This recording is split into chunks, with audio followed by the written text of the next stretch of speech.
welcome back to my film and TV channel. You're all staying safe and well. We're going over to South Africa today. I won't attempt the accent. I won't embarrass myself by trying it. So it's a South African Netflix worldwide production, 8-episode series, and there's more to come. Yes, as this is volume 1. We're going to have a look at something called Fatal Seduction. Please, if you're new to the channel, push that subscribe button, push the bell notifications, everything film and TV, series like this, films, reviews, information, vlogs, lots of different things. Mainly my opinion on this, because there's not a lot of critics out there at the moment. It's only been out a couple of days, so let me know what you think. It'd be great to hear from you and your views of this.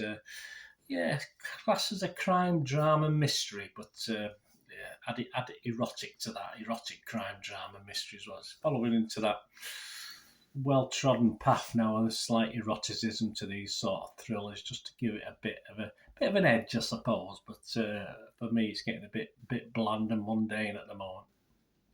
Give us a like, guys, if you like this series, or you don't like this series, or you like my poor efforts. Just give us a thumbs up, give us a like. It'd be much appreciated. Yeah, this is available on Netflix from the 7th of July. It doesn't tell us when volume 2 is coming, but this is obviously volume 1. It's 8 episodes by about 30 minutes, so not overly long. You don't want to 8 times 30 or significantly overly long based on that, but we'll comment on that. And it's a South African remake of a Mexican drama, Dark Desire, which has also been on Netflix. So not only are they giving us these sort of imports, if you like, they're doing it twice over.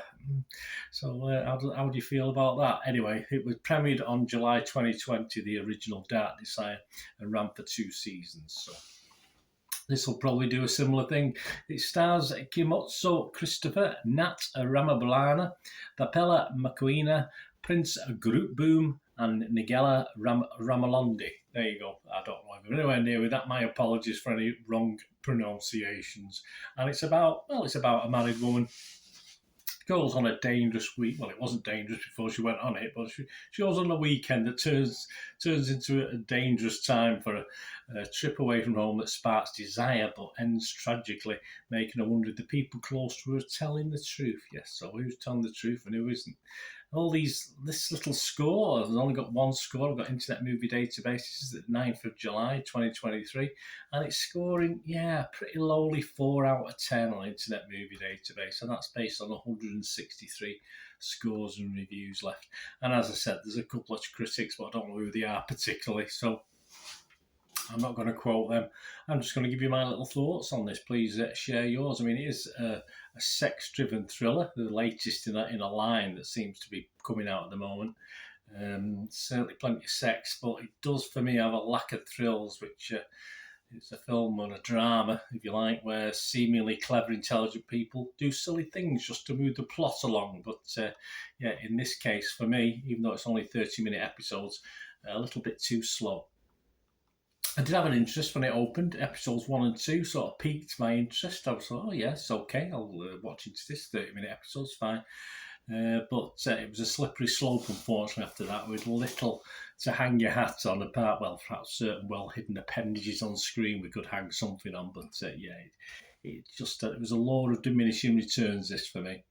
There were okay elements, perhaps for a 90-minute film, and I have seen a trailer for Volume 2, probably a 1 hour 40-minute film if they stumped all Volume 2 together with Volume 1, but for a series stretched over 8 episodes, no matter how small, even if they're only 30 minutes, just not enough for me to justify the times. A lot of repetition, a lot of